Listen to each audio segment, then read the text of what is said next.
પોલીસે વિદેશી દારૂના જથ્થા સાથે કુલ ₹3,52,800ના મુદ્દામાલ સાથે ઝડપી પાડી 5 વિરુદ્ધ ગુનો નોંધાયો છે। જૂનાગઢ જિલ્લા પોલીસ વડા હર્ષદ મહેતાની સૂચના અનુસાર 31 પહેલા પેટ્રોલિંગ કરી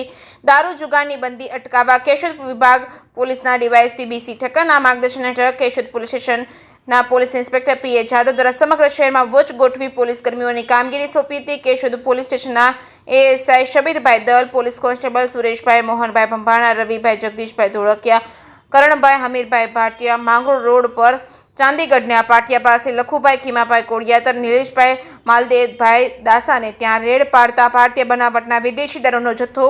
પાસ પરમિટ વગરનો મળી આવ્યો હતો। પૂછપરછ દરમિયાન જાણવા મળ્યું હતું કે આંબાવાડીની રચના એપાર્ટમેન્ટમાં રહેતા ઉત્સવભાઈ વિજયભાઈ ગોસ્વામી આપી ગયાનું જાણવા આવતા પોલીસ દ્વારા રચના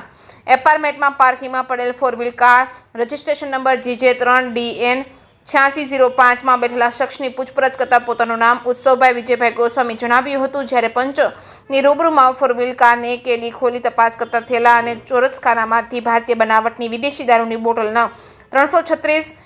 કિંમત ₹33,600 અને 4 વ્હીલ કાર ગાડી રજિસ્ટ્રેશન નંબર GJ3DN 8605 કિંમત ₹3 લાખ, મોબાઈલ નંગ 1 કિંમત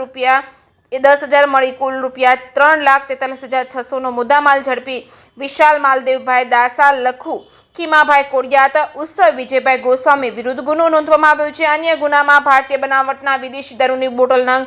92 કિંમત ₹9200 ઝડપી ઉત્સવ પરી, વિજય પરી ગોસ્વામી અને ભંડોળીના રહીશ પ્રફુલ્લ લલિતભાઈ તન્ના વિરુદ્ધ ગુનો નોંધી આગળની કાયદેસરની કાર્યવાહી એએસઆઈ શબીરભાઈ દલ દ્વારા કરવામાં આવી છે। જે કેસની ગુજરાતી સાથે રાજુ પંડ્યા, કેશોદ।